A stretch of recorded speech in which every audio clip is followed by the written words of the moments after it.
Okay, what about her? You got her Instagram? Let's see what you got. Okay, Viva la Bonita. Okay. Oh, I see why it's private. Oh, it's private? It was private. It was. Bunch of niggas. She outside.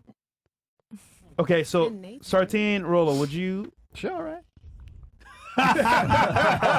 Sure, right? 34? Yeah. Wait, who's Mo? That's my nickname. Because my name is Monique. Yeah. Oh shit! I was going to say Mo. How you know Mo? Okay, so what we doing, Sartine? Wifey or not? Listen, well, I mean, I'm going to go back to the same thing I said before. The very fact Michael that you're Sartain is not getting married. Of course not. But this the is just fact that hold on, I'm going to say this: the fact that you're 34 and not obese, that is the minority. That's actually what a minority is now. Someone who isn't fat.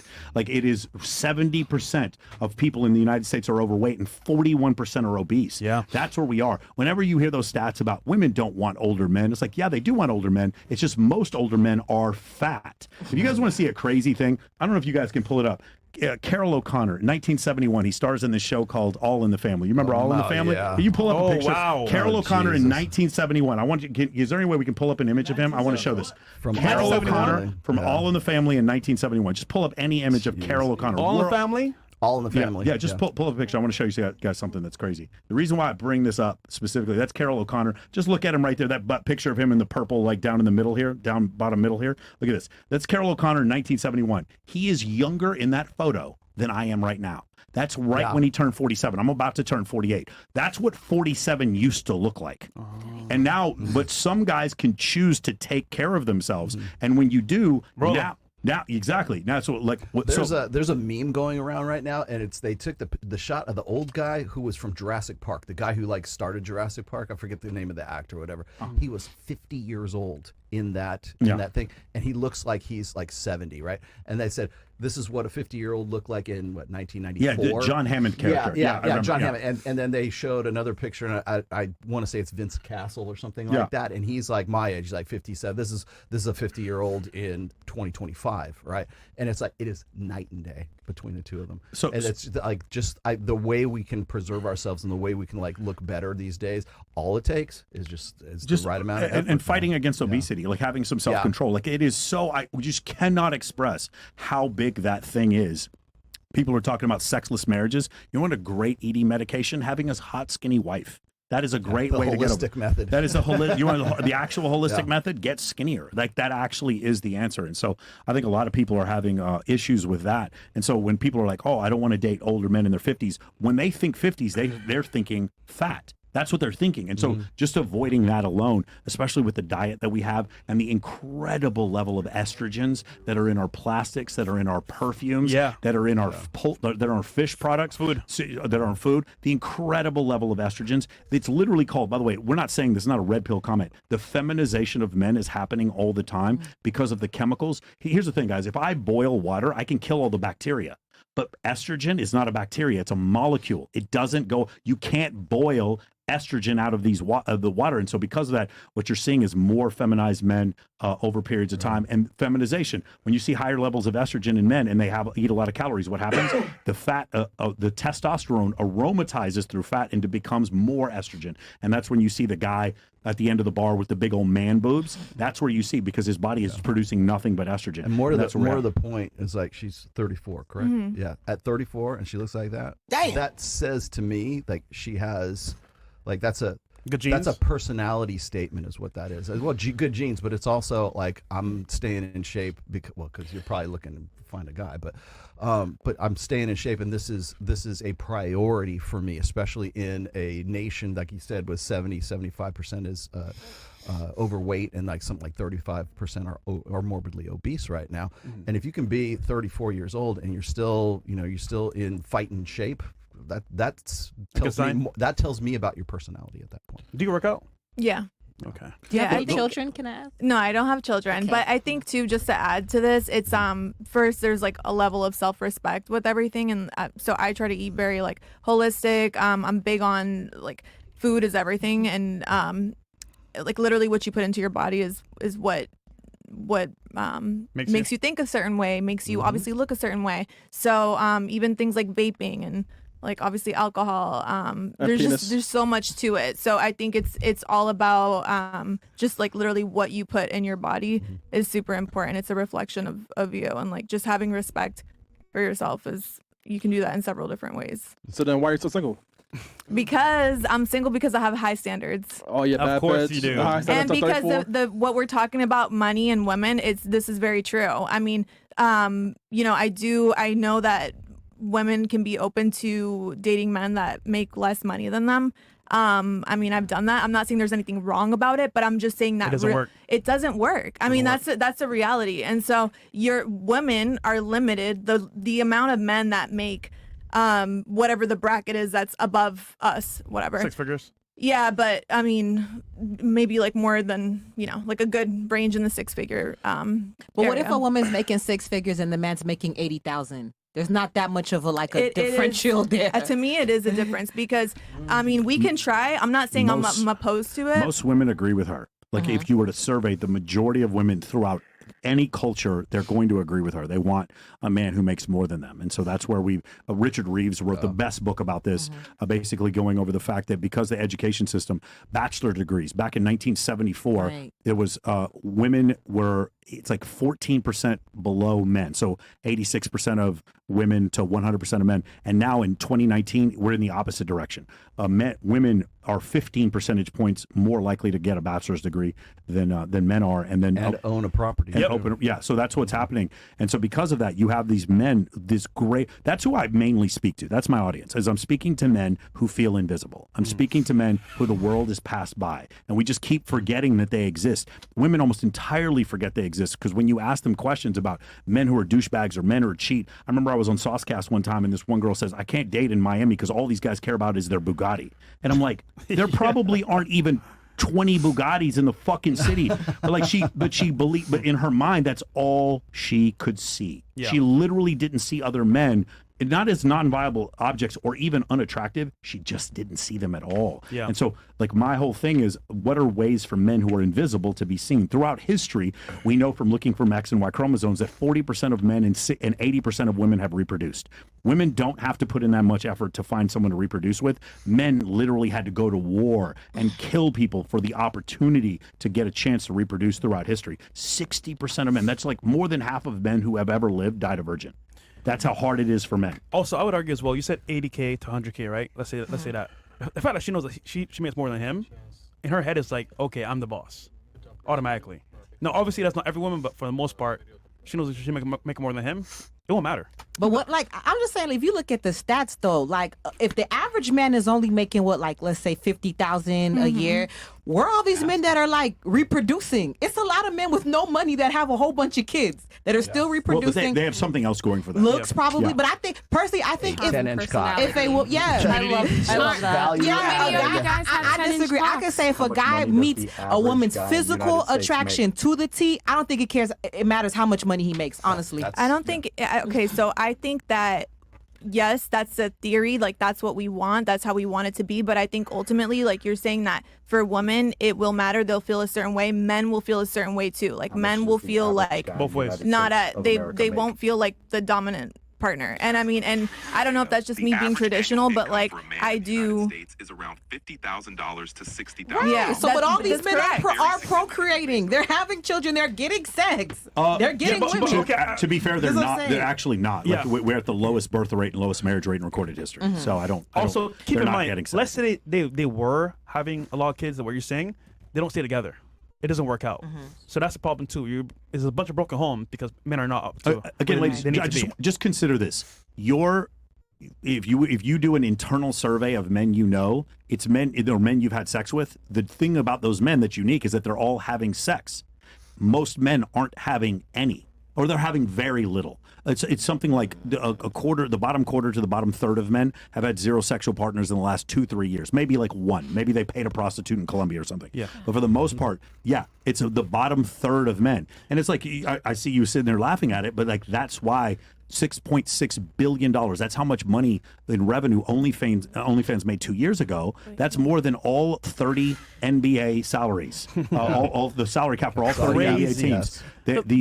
These women made $6.6 billion. And by the way, I'm not sitting here trying to trounce them for making money. What I'm asking the question one more time is, how in the fuck did 1,000 men line up to have sex with Bonnie Blue? That's the question you really have to ask yourself. Who was the guy number 700 who looked at number 699, looked at number 701 and said, I'm going to sit here and wait to have sex with this mid-British chick? What is going on with you mentally for you to do that? And These aren't male porn stars. And here's the other crazy part. Those men who had sex with Bonnie Blue, she's probably most likely, for 700 or 800 of them, the most attractive woman they will ever have sex with. She's making their life so great. Yeah. She is the highlight of their life. The point is, when we go back to this thing, you're not lying. Can I say one thing about the like what you're just saying, how men feel so lonely and stuff like that? The worse the economy gets and the worse men feel about themselves, the more girls on OnlyFans actually do better. Yes, because men rather thank you. spend I mean, but like I can literally measure male loneliness through OnlyFans subscriptions. Let me say that again.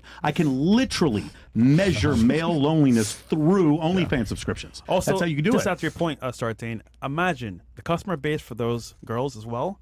Most of the guys are married. Yeah, so it's some crazy number about like 61% of married, men bro. on OnlyFans are married. You know my hot take is on that? What? So apparently I'm not a good wife. I won't be a good potential wife to someone, but if more girls acted like porn stars, would we need porn stars? If more, Which leads me to my next point. I see what you're doing. If more women fuck their husbands, they wouldn't have to go jerk off to me. Agreed, but here's Good point. Here's the next. Women need to do their role. Here's the next part. Ready? Yeah. The next part is the AI influencer. Right now, we can tell when we see the AI influencer. She doesn't quite look real, but she's really close. 7 fingers. We're going to get to a point where the AI influencer is at least like a mid-tier influencer. Like she makes mid-tier money, and some of them probably make a lot of money. When we get to that point, every girl below the AI influencer on the money-making scale is out of a job. I would expect in the next 5 years to see strip clubs packed again, especially if Trump passed the law where they don't tax tips anymore. I would expect you're going to see what's going to happen is the girls at the top will still make money, but the AI influencer, now it's going back to men who can manage 1,000 AI influencer accounts on OnlyFans, and it's the people answering messages from you. And what happens is the real women are going to get pushed out of the market. That's what I expect to see in the future. Yeah. And so the AI influencer is going to destroy the economic ability of the porn star. You think basically everyone's going to act like a whore. Well, no, they're not people. So a man will jerk off to something he knows is not real. This is not a real person. Well, the point is, they may not even know that it's not real. Yeah, it's so realistic. It's like, wow, it's getting so realistic they won't know. It's like Westworld. If you don't know the difference, does it really matter? But as soon as we get to the point where it's a little bit better, and I can make infinite profiles. And here's the really crazy part: if I have girl A and I make an AI influencer of her, I have to pay her royalties. If I have girl B and I make an AI influencer, I have to pay her royalties. If I make an amalgamation of the two, I don't have to pay either one of them royalties. It's smarter business. Wow. Yeah, I don't have to pay either one of them, and I can make infinite versions of those girls and make insane levels of money to the point where, like, literally from a labor perspective, real life flesh and blood OF models cannot compete with AI influencers. And I know we're not there yet, but we're going to get there. And when that happens, you're going to see Twin Peaks packed. Sartain. Yeah. To your point, women are lazy naturally. So imagine an AI generated creator that's a woman. She can work nonstop. Yeah, you can't. That's crazy. Just saying. Yeah. I'm actually against that AI porn, honestly. I'm sure you are. It's gonna fuck your shit up. Yeah, of course you will be. Taking her money away, fuck your shit up. Yeah. I think I should mention right now that Mike and I are featured in a new docuseries that's coming out, and it's called Lonely Fans. We both got interviewed for this thing, and the one thing is it was really kind of documenting the sexual marketplace or the sexual economy per how OnlyFans has influenced it right now. And the one thing that I really like about this series is that it goes into, like, we always call the sexual marketplace. Well, the sexual marketplace is an economy, and it's subject to the same kind of economic forces, right? So if AI arrives on the scene and it's a like economy disruptor, then you're going to see that sort of move into other aspects. It's not just guys jerking off on OnlyFans.